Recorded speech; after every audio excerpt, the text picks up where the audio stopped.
Thanks, John, and welcome to everybody. And welcome to Lawrence Berkeley National Laboratory, Berkeley Lab. Of course, as the way we work here, let me say welcome both to our audience here live in the auditorium and also to the streaming audience that has joined us from around the laboratory and beyond across the DOE system, including friends from Lawrence Livermore National Laboratory, Lawrence's other lab. I also want to say welcome to, actually, we also have Paul Golden representing our site office who's here today. So anyway, thank you. And we also, all of our, we're pleased to have our University of California colleagues too, who that we all work for. So Ernest Lawrence is best known as the namesake and founder for two national labs, as people here know, Lawrence Berkeley National Laboratory, Lawrence Livermore National Laboratory. And we understand he played an important role in pioneering what we now understand as large team science, big science, large team science that evolved from it. Large teams of scientists, engineers, and technical staff working together to build facilities that made it possible to address even larger scientific questions than individuals could do on their own. And that approach, well, the legacy we have here at our laboratory today are our scientific user facilities, like the Advanced Light Source, which is, of course, operating inside that building today, squeezed into that site. And our supercomputer center, NERSC, and the Joint Genome Institute are all our big facilities coming built and operated by these big teams and provided to the scientific community to do science they couldn't do on their own. Or that we have facilities for astronomy, like the Dark Energy Spectroscopic Instrument, making its 3D map. That, again, is an example of this approach to science. But many people who know about that know much less about Lawrence's contributions to physics early in his career here at Berkeley, and about his lasting impact in how science and technology is done and supported in the US, and the impact he had on that. So we have an expert on that history with us, of course, is why we're here today. So it's my pleasure to welcome Michael Hiltzik to Berkeley Lab. And of course, this is a special time when there's a resurgence of interest in this from people outside of science who are learning about the extraordinary group of scientists that were collected here in Berkeley in the 30s and 40s and the broad impact they had. So Mr. Hiltzik is a Pulitzer Prize-winning journalist and author who has written for the Los Angeles Times for more than 4 decades, serving as a financial and political writer, investigative reporter, technology writer and editor, and foreign correspondent in Africa and Russia. In other words, he's covered the entire territory. And he has also written 7 nonfiction books on a wide variety of topics, including, of course, his 2015 biography, Big Science, Ernest Lawrence and the Invention that Launched the Military-Industrial Complex. So we're really pleased, we're thrilled to welcome Michael today to share his insights about Lawrence and his legacy. After he has his remarks, we'll have a little bit of time to have a conversation on the stage and take some questions. So I hope you look forward to that. And so let's just give a good welcome to Michael Hiltzik. Well, thank you, Dr. Witherell, and thanks to all of you for joining me this afternoon for what I think of and what we've already heard is a celebration of the career and the times of this lab's remarkable namesake, Ernest Lawrence. And though that's always warranted, given Lawrence's stature as a physicist and a faculty member here at Berkeley and the founder of this lab, we do have to acknowledge that the peg that has brought us together today is the release of the movie Oppenheimer. I wrote in my LA Times column after seeing the movie that I found it a great movie-going experience, but that it is not a documentary.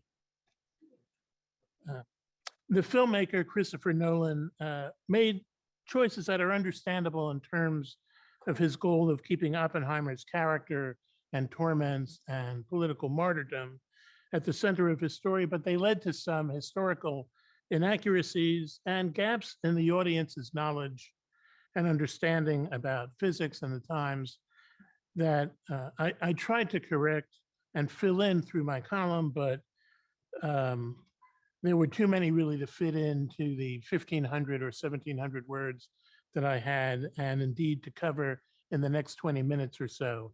And indeed, that's why we're going to leave some time for questions after I'm done. So I'm going to focus on Lawrence's real role in the Manhattan Project and in the post-war development of the hydrogen bomb and the debate over nuclear policy. The most serious historical blunder the movie commits is portraying Oppenheimer as the boss of the Manhattan Project. He was not.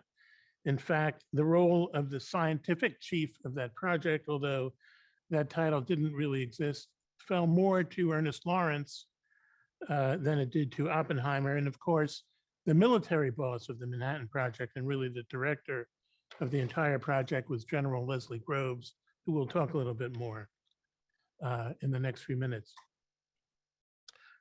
So let me start with a quick overview. Lawrence and Oppenheimer arrived at Berkeley within a year of each other. Ernest in 1928, Oppenheimer in 1929. At the time, Berkeley was an exceptionally well-funded institution, but it was struggling to find ways to spend its money.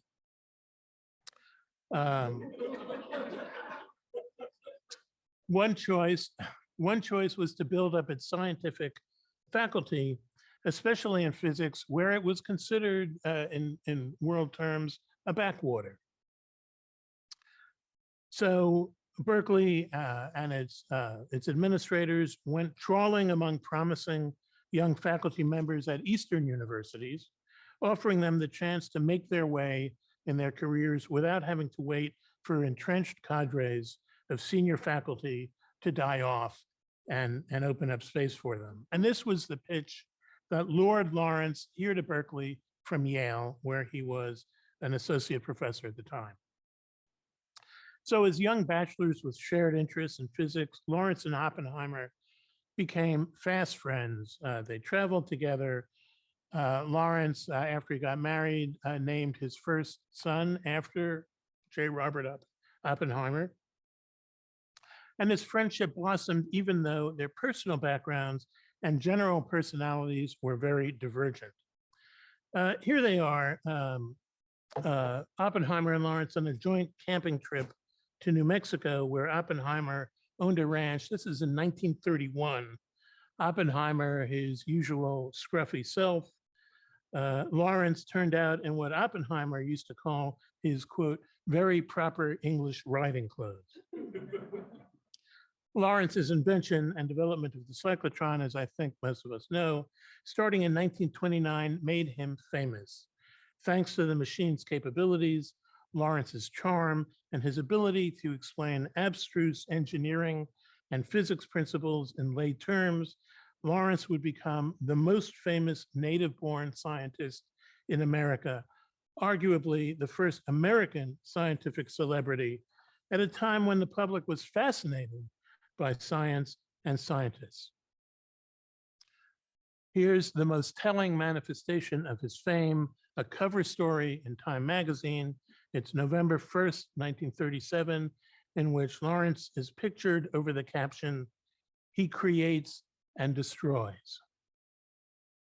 Lawrence's radiation lab, the RAD lab on the Berkeley campus, was growing steadily as he obtained ever greater funding for ever larger cyclotrons. In 1938, the size of the vacuum chamber at the center of the cyclotron reached 60 inches, and a whole new building, the Crocker Lab, funded by railroad heir Henry Crocker, was built on campus to contain it. The machine itself was known familiarly as the Crocker Cracker.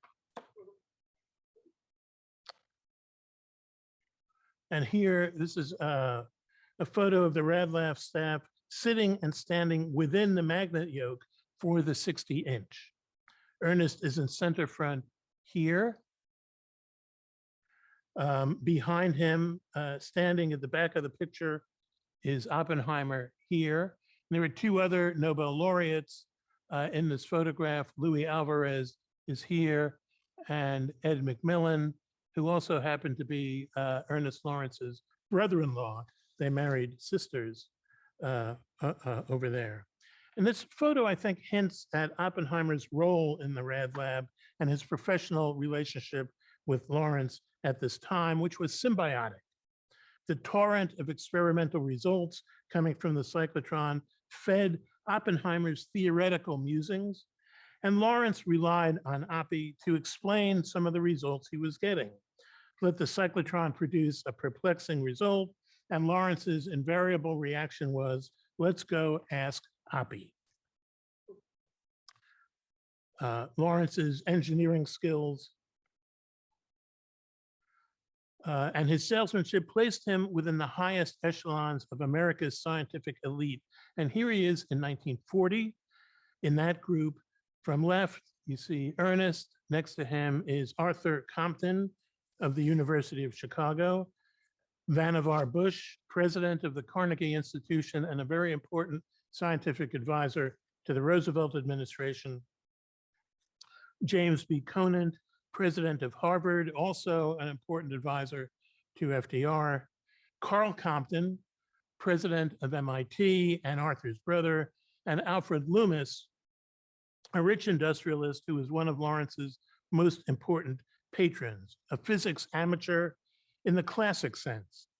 He delved into physics out of love and built a physics lab in Tuxedo Park, New York, where he owned an estate, an incredibly well-equipped lab to which he would invite some of the most promising up-and-coming physicists to work there for free, one of those being Ernest Lawrence. This team had been sent to Berkeley by the Rockefeller Foundation, which was weighing a request from Ernest for $1.5 million for the 184-inch cyclotron. And the Rockefeller Foundation said, well, we better send a team of scientists out there to judge whether this is a reasonable request or not. The request was, as it happens, approved. And within 2 years, this whole group would be overseeing the civilian side of the Manhattan Project. So let's fast forward to the birth of that project. I think most of us are familiar with the August 1939 letter to Franklin Roosevelt, signed by Albert Einstein, though actually written mostly by Leo Szilard, mentioning the possibility of a uranium bomb.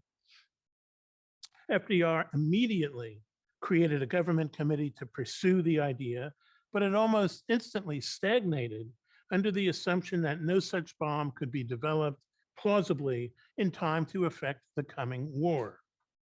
That was the feeling in the US. In Britain, however, expatriate physicists had actually sat down to do the hard calculations and had come to the conclusion that, in fact, a bomb was plausible and it could be developed in time to affect the war. And they were appalled to learn that the US effort had ground to a halt. So they sent the Australian physicist Mark Oliphant over here to try to move the Americans off the dime. Oliphant chose to bring his case to the only American he thought could understand the British findings and also have the stature to beat the administration over the head with them, and that was Ernest Lawrence. So Oliphant flew out here to Berkeley and got a tour from Ernest of the 184-inch cyclotron as it was being built, the parts of which were standing in a field not far from where we are right now. And of course, it was standing out in the open because the building to house it had to be built around it.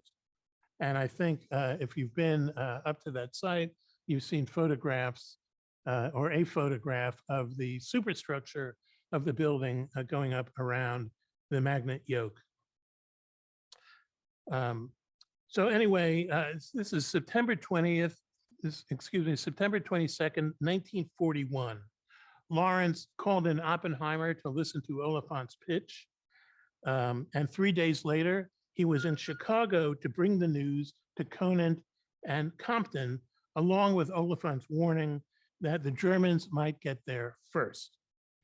Conant was convinced by Lawrence's presentation, but he was annoyed that no physicists on the American side had shown the conviction that would lead them to agree to put their work aside and focus on a bomb. So he sat Lawrence down at this meeting in Chicago, looked him in the eye and said, Ernest, if you're convinced of the importance of this fission bomb, are you willing to devote the next several years of your life to getting it built?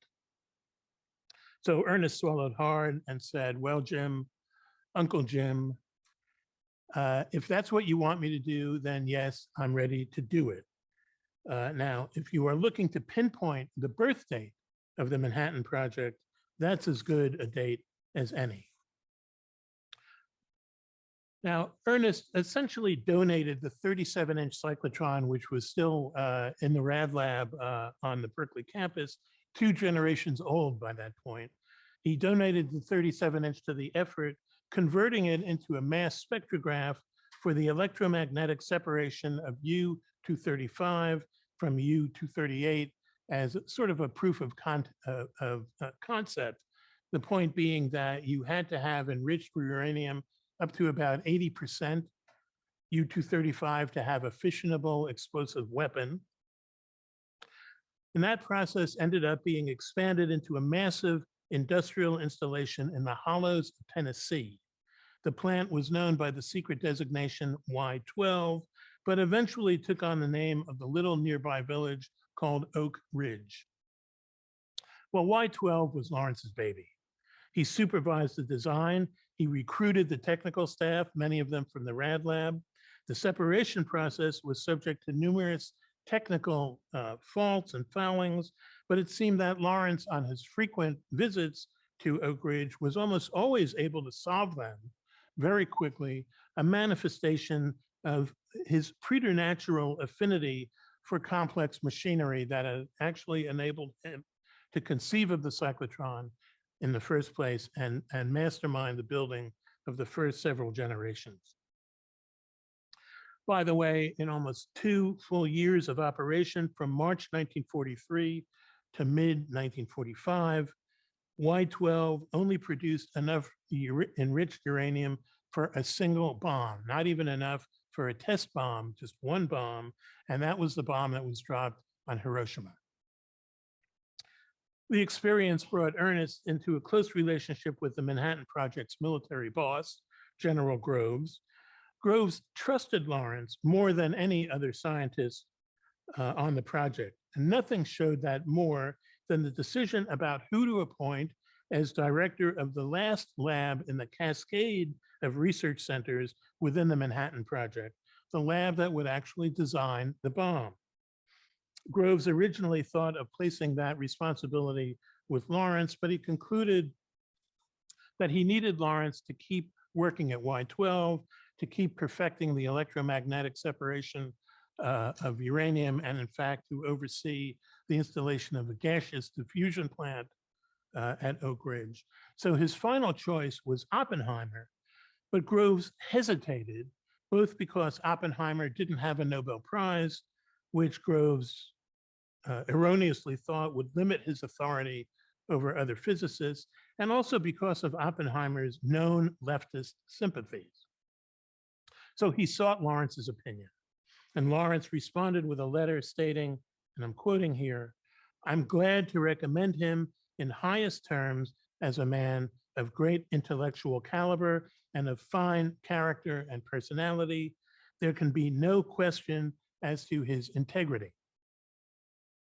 Lawrence made one other important promise. If Oppenheimer failed at his task, Lawrence would step in himself. With that escape clause at hand, Groves appointed Oppenheimer to head the bomb design lab that would go up at Los Alamos.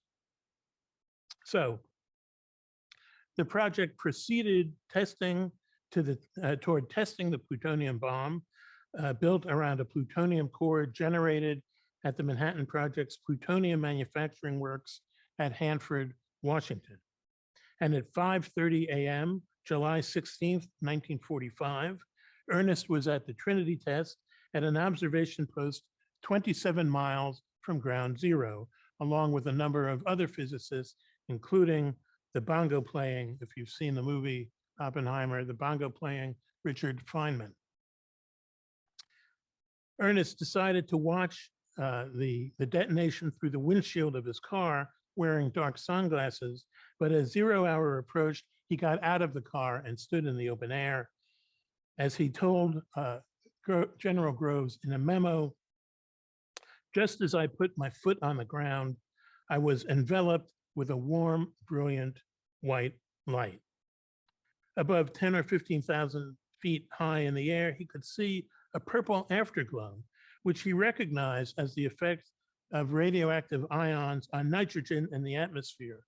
And he recognized this because to Ernest, this was a familiar phenomenon. At the Rad Lab, when he had visitors, he would show it to visitors by steering the cyclotron beam through a window into the air, and it never failed to produce gasps among the visitors because there was a nice long plume of purple. The other thing Ernest noticed was, quote, a kind of solemnity in everybody's behavior immediately afterward. There was restrained applause, but more a hushed murmuring bordering on reverence. Now, 1 month prior to Trinity, Lawrence, Oppenheimer, Compton, and Enrico Fermi had pondered an important question. They were the scientific advisors to a general committee that was tasked with making a decision about what to do, how to use the bomb. There really were only two choices: drop it on a mixed military-civilian community inside Japan, or, and this was Lawrence's suggestion, stage a demonstration for Japanese officials at some remote, barren place like an unpopulated Pacific island. The decision was always going to be a military one, or maybe military and political. As Compton would later divulge, Ernest was the last member of the scientific committee to agree that the only option was the military option because of the risk that the bomb would fizzle in a demonstration, and thus the demonstration would be completely ineffective and years of work would go for naught. And why did Ernest resist? It may have been that he was the only member of the scientific panel who actually had worked with Japanese scientists and come to know them. Two physicists had come to the Rad Lab at Berkeley to learn how to build a cyclotron, and they actually went back to Japan and built the very first cyclotron ever built outside the United States. But for whatever reason, we don't actually know if Ernest came to an agreement about dropping the bomb, but we do know that he put his name to the unanimous memo dated June 16th, 1945, and submitted by Oppenheimer to Groves, which concluded that, and I quote it, "We see no acceptable alternative to direct military use." Well, there's much more ground that I can cover, but I'm going to leave some of that for the question and answer period. Instead, I'm going to close with a couple of minutes on the denouement of the relationship between Lawrence and Oppenheimer and how it played out in the Oppenheimer security investigation of 1954. When Lewis Strauss, chairman of the Atomic Energy Commission, sent his investigator, Roger Robb, to Berkeley to collect testimony about Oppenheimer, Robb's timing was unfortunately perfect. Lawrence had just learned that Oppenheimer had had an affair with the wife of his close friend, Richard Tolman, who died of a heart attack shortly after learning of the betrayal, which Ernest attributed to a broken heart. 25 years of buried misgivings about Oppie poured out from Lawrence to Robb. Oppenheimer's leftist leanings, which Ernest used to call his left wandering, his upper-class bohemian style, his arrogant individualism, and his most important, possibly, his opposition to the hydrogen bomb program, which Lawrence was promoting assiduously, and for which, among other things, he founded the Livermore lab. In the heat of the moment, Ernest told the investigator that he thought Oppie should, quote, never again have anything to do with the forming of policy, and he agreed to testify in person. Well, he never did, of course.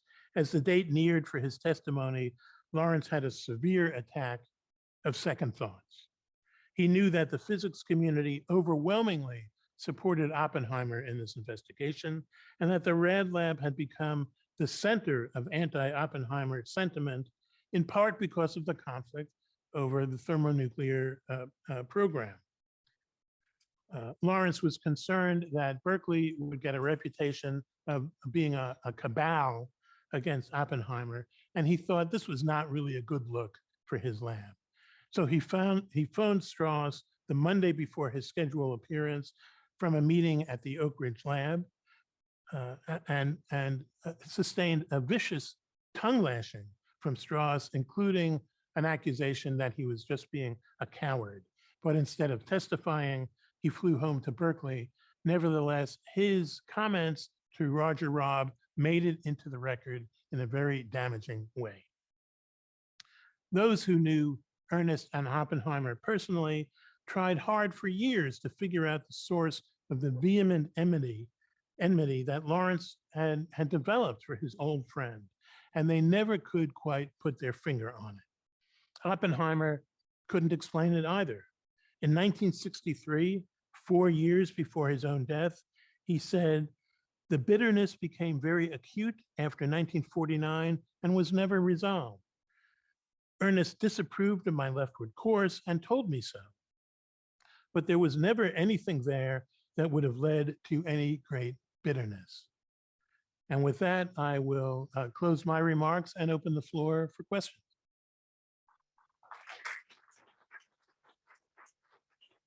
So that was great. And you. because there are a lot of things to ask about. Let me ask one. So you mentioned the fact that he was Lawrence was the most well-known domestic foreign scientist. And of course, this is a period between 1930 and 1941. 12 Nobel Prize-winning scientists came to the US out of Nazi Germany. It was really the thing that really led the revolution in science in the country. But fewer leading scientists were born in the US. So how did his fame compare to Einstein, another famous scientist? And how did it become so large? What happened there? Well, I don't think I think Lawrence's fame was always eclipsed by Einstein's fame. But let's remember that at the time we're talking about, the 1930s, Einstein was a sort of a senior figure. Yeah. In fact, I think you could argue that physics had sort of passed Einstein by, particularly the quantum revolution. Ernest was just incredibly good at communicating principles and theories and facts to the lay audience. This was at a time when radio was coming on. There were world fairs. He had a lot of opportunities to basically present himself, and he did it very, very well. So you ended up with one of the first public figures who would be sought for answers to all sorts of questions, social questions, political questions, and of course, scientific questions, and his fame built over and over again. Yes, and of course, even among us, I always talk about the fact that Lawrence won his Nobel Prize when he was 38, which makes all of us feel a little slow.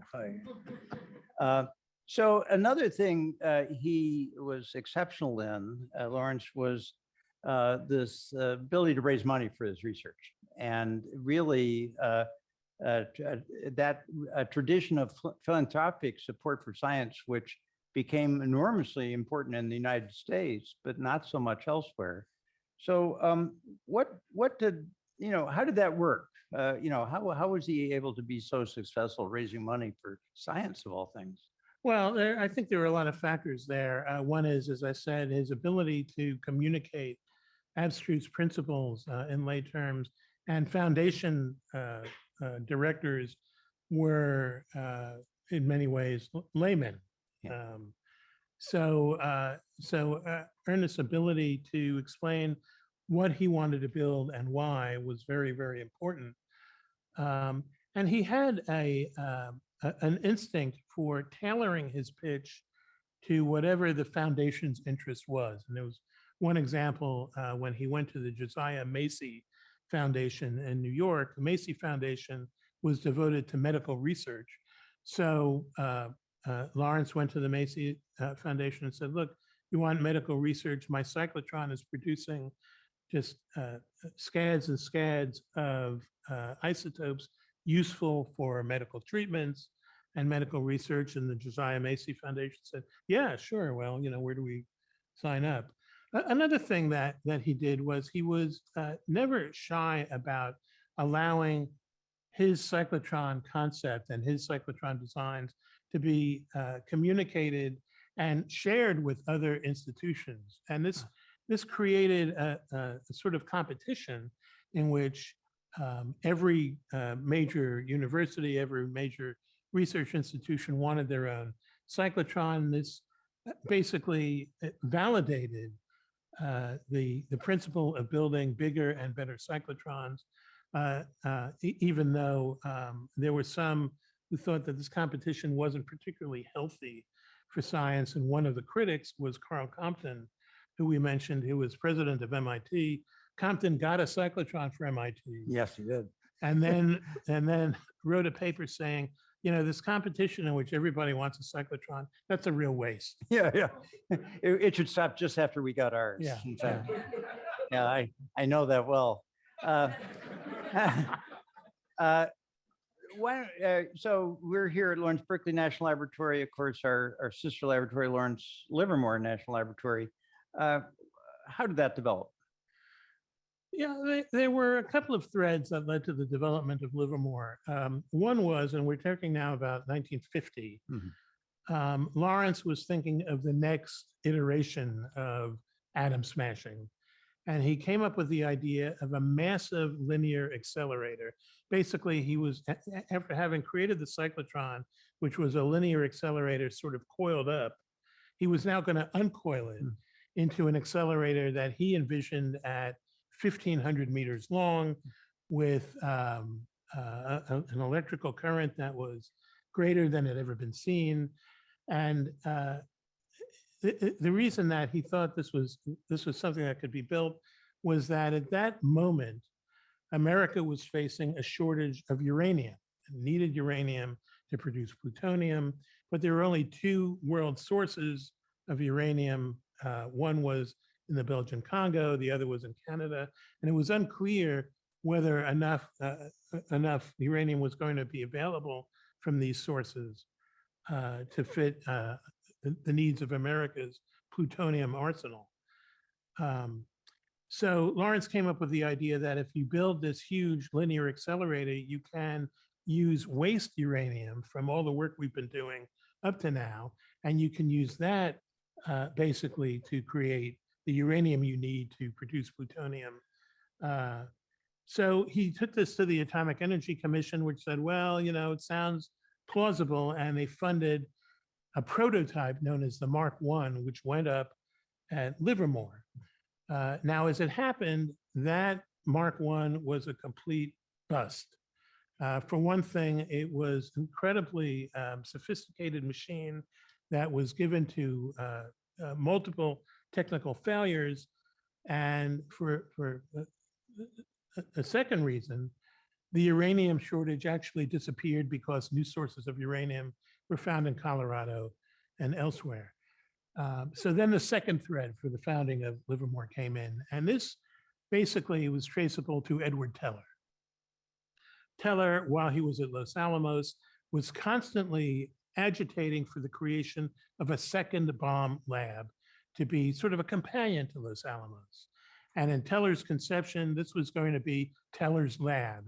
He had this idea that he would be able to employ 150 physicists, all reporting to him directly. And of course, at Los Alamos, anyone who knew Teller said, this is just not going to work. As Norris Bradbury, who succeeded Oppenheimer as director of Los Alamos, said, from the standpoint of his intellectual contribution, Teller is indispensable, but as a personality, he's intolerable. So the entire American government nuclear establishment was focused on this idea of what do we do with Teller so that he gets out of everybody's hair? And the final conclusion was, well, why don't we give him to Lawrence at Livermore, because Ernest Lawrence is the one physicist in the country who Teller wouldn't dare to pull rank on. And that was true. So Lawrence welcomed Teller to Livermore, also in part because Lawrence saw Livermore as a key to more funding for his lab for thermonuclear weapons research. And this was at a moment when Lawrence and Teller were in agreement about something. So they went around the country pitching the idea that we need a new thermonuclear weapons program. There was one point at which they took it to David Lilienthal, who was chairman of the AEC, and Lilienthal was against this idea and so irritated that these two physicists would barge into his office that he spun around in his swivel chair and showed his back to them. And later wrote in a memo complaining, he said, you know, I had Teller and Lawrence in here drooling over the thermonuclear war. And then he went to Truman and said, you know, I'm against this. And Truman, as we know, overruled him and approved the thermonuclear program. But that was really the birth of Livermore as a research center. It became the thermonuclear weapons lab for the United States. Yeah, well, it's good we don't have any of those headstrong scientists anymore Yeah, here today. generation has passed. So what's the most surprising thing you learned about Lawrence in that time? I'd say the most surprising thing, which you may still find surprising, was the atrocious quality of the physics that was being produced by the Rad Lab in its formative years, really almost until the dawn of World War II. There were embarrassing failures in research. In 1933, Ernest went to the Solvay conference, which is held only every 3 or 4 years in Belgium. This was going to be his coming out party, basically. And he came with a theory of deuteron activity in the cyclotron that basically produced an estimate of the weight of the neutron that was significantly lighter than the estimate from the Cavendish laboratory at Cambridge, which had sort of a proprietary interest in the neutron's weight because they had discovered the neutron. So Ernest went to Solvay. He produced this theory of basically deuteron explosions inside the cyclotron, and the Cavendish people said, oh, we don't think so. We think basically what you're seeing is the harvest of contamination inside the cyclotron of your targets. And that proved to be true. It was a huge embarrassment for Lawrence and the lab at a point when it was hoping to have staged this huge triumph on the international stage. So there was that. Then there was the fact that some of the great advancements, great discoveries of this era, including artificial radioactivity, which was discovered by the Joliot-Curies, and fission, which was discovered, of course, by Otto Hahn, Lisa Meitner, and Franz Stresemann. These were all phenomena that should have been seen by the cyclotron operators here at Berkeley, but had passed them by. And Ernest really spent years trying to live down these failures. Every time he would go to the Rockefeller Foundation, Warren Weaver, who was the head of their scientific committee, would say, well, you know, Lawrence, what are you going to do with this new cyclotron since you haven't been able to do any of these other things with your smaller cyclotrons? And, you know, and Lawrence would say, well, you know, all those discoveries were in the wind and we would have found them sooner or later, but we will find the next thing with the 184. So that was surprising. It was really not until the dawn of the Manhattan Project when Lawrence converted his cyclotron to a mass spectrograph and started separating the uranium isotopes, that we began to see some real solid physics work out of the Rad Lab and the Crocker Lab and up here on the Hill. Okay, great. So I think John's German's signaling the fact that it's time to stop having me ask the questions and getting some questions from out there. So John, do you want to take that over? Yes, thank you. That was great. Thank you both. We'd like to take some questions from the audience. And we also have a few questions submitted in advance from around the laboratory that we'll ask during this. If you do have a question in the audience, please raise your hand and wait for a runner who will bring a microphone so that we can hear you, so the Zoom audience can hear you. Let me start with a question that was submitted in advance, and that is, what do we see in the world today? What are the elements of big science that we see in the world today? Well, we're still seeing a lot of big science. You know, some of the most advanced scientific inquiries in biology, chemistry, physics really require the sort of interdisciplinary teamwork that Lawrence pioneered at the Rad Lab, and also require billions of dollars in funding. So, so there's sort of this, as I said, symbiosis between funding needs and the way that the funds are used in scientific research. CERN, for example, I think the CERN Large Hadron Collider is a $6 or $7 billion piece of equipment, and CERN is preparing a request for a next generation collider that I think has been costed out at 20 or 30 billion. So that's big science. CRISPR, I think, is the product of big science, and I know Jennifer Dowden has been an important figure up here at the lab and, of course, on the Berkeley campus. The Human Genome Project, that was big science. The superconducting super collider of long lamented history would have been a monument to big science here in the United States. But of course, it ran into one of the problems that we see with these huge funding demands, which is that for political reasons and really, you know, for social reasons, there are a lot of other ways to spend billions of dollars, and these projects now run into, more than they ever have before, resistance from claimants for these other purposes. But big science is still with us.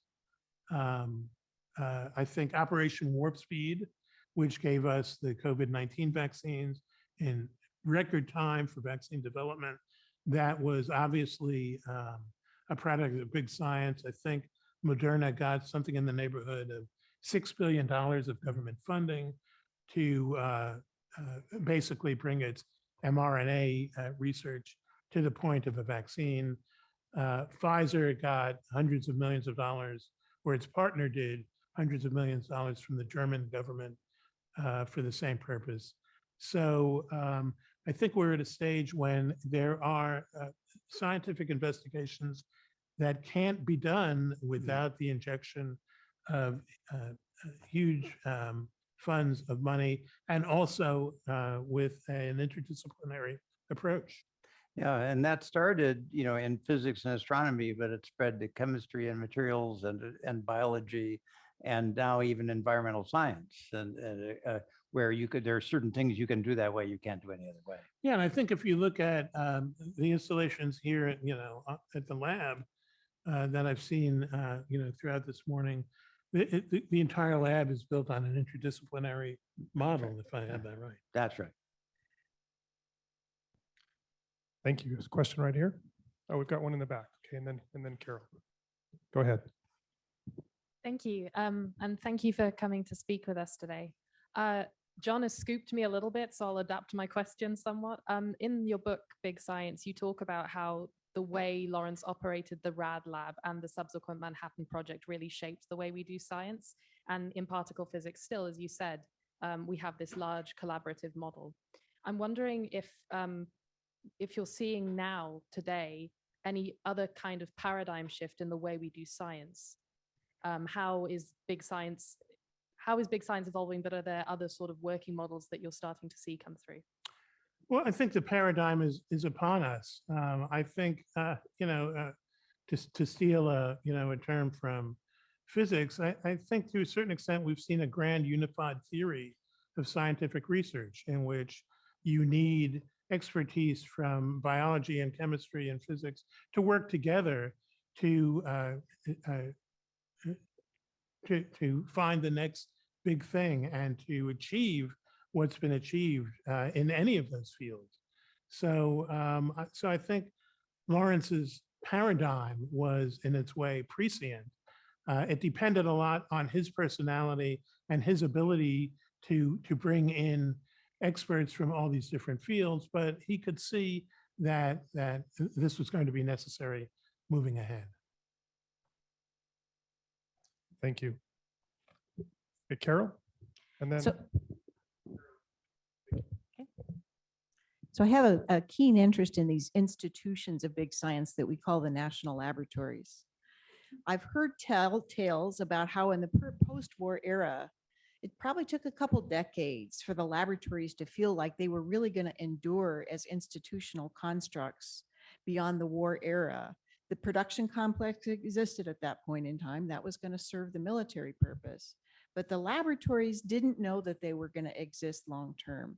But in fact, they did. And in fact, they expanded their mission substantially. I wonder if you can tell us anything about how Lawrence or his colleagues might have played a role in that transition.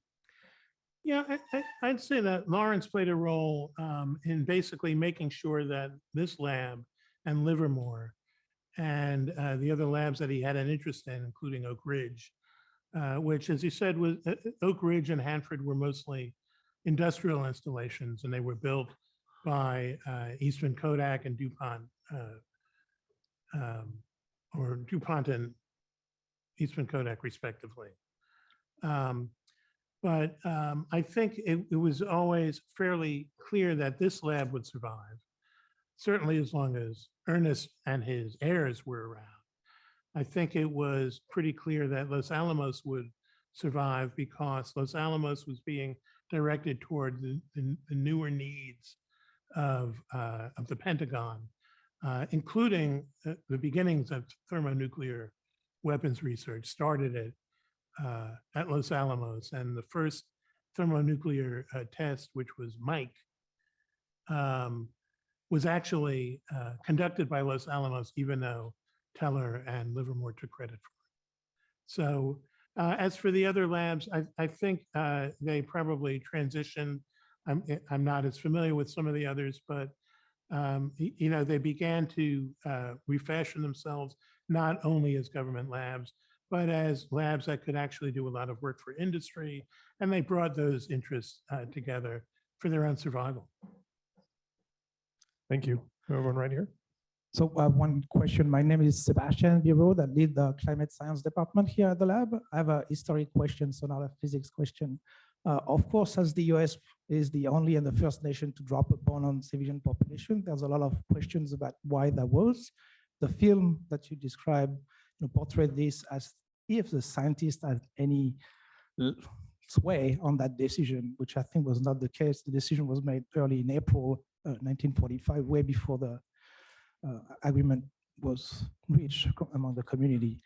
Also, the impact of dropping the bomb on Hiroshima and Nagasaki is a little bit controversial, right?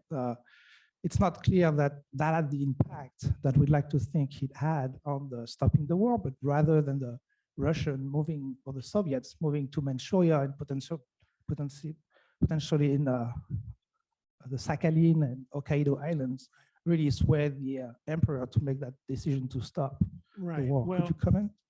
I'm glad you asked that question, because I think the moral dimension is an important factor here, and I have a few thoughts about it. And to start with, the moral rationale for the atomic bomb was concerned that Nazi scientists were working on it, and if Hitler got it before the rest of the world, we would all be in deep trouble. And that concern came from a lot of these expatriate refugee scientists who came from Eastern and Middle and Western Europe, and who knew that even though the Nazi regime had basically ejected a lot of fine scientists.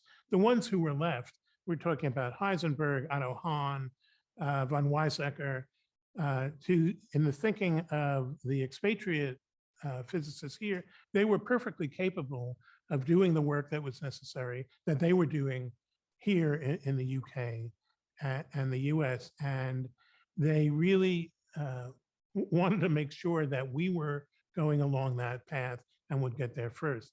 There's been a lot of talk and reporting that the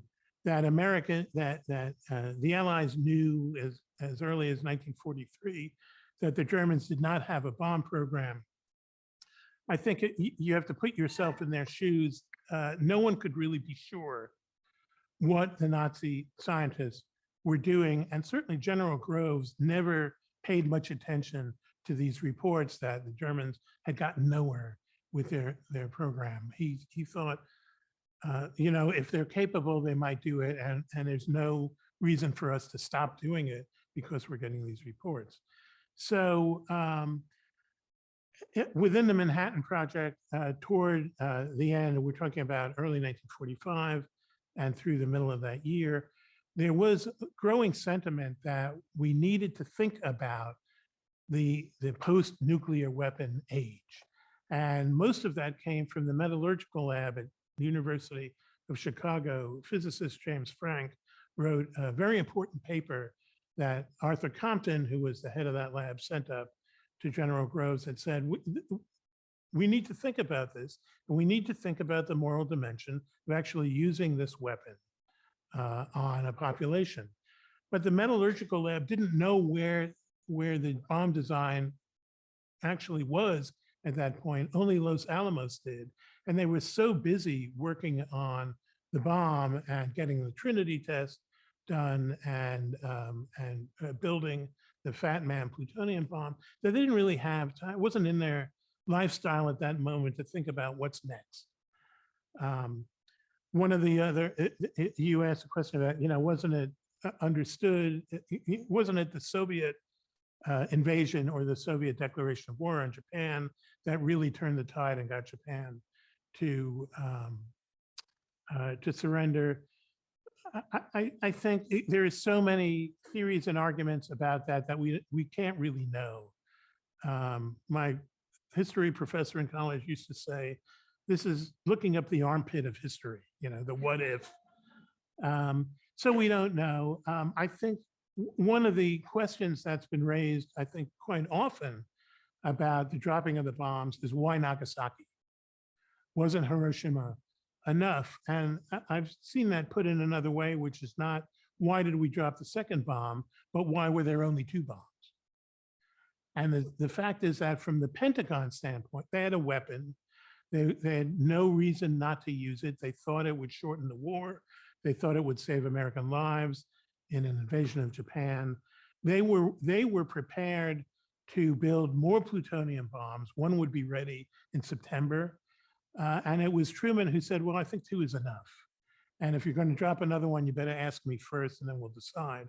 And by the time that came around, Japan had basically surrendered. Now, that's the moral calculus for the atomic bomb program. I think there's a different calculus for the hydrogen bomb program, and it's a much more difficult question because there was strong sentiment by physicists that this was not good. Fermi wrote a paper, Oppenheimer wrote a paper, and the term that keeps being mentioned in all these papers is genocide, that this weapon was going to be so powerful that it really had no sensible tactical or even strategic use. It was really just a weapon of genocide, and it's not something we should engage in. The counter argument, and the one that I think moved Lawrence, was fear that we didn't have a choice, that if we stopped developing it, that was not going to persuade the Soviet Union to stop developing it. So there was a threat out there and we needed to meet it with something equivalent. And to this day, that question is debated. I don't know if we will ever have a satisfactory conclusion to it, but it's something that we are living in the world that was made by the failure to come to grips with these questions at the time. Thank you. That was fascinating. We've reached the end of our time today. I want to thank you all here in the audience for attending, and also our online audience. It's been fascinating to hear about a man whose legacy we live every day. And I want to thank Director Witherell and our special guest, Michael Hiltzik. If you are here in the auditorium and you brought Mr. Hiltzik's book, he has graciously agreed to sign copies of it. So please stay seated if you'd like to stay and for the book signing. Otherwise, have a great rest of your day. Thank you. And Michael, there are hands going up on the screen behind you from all the people online. So you New technology.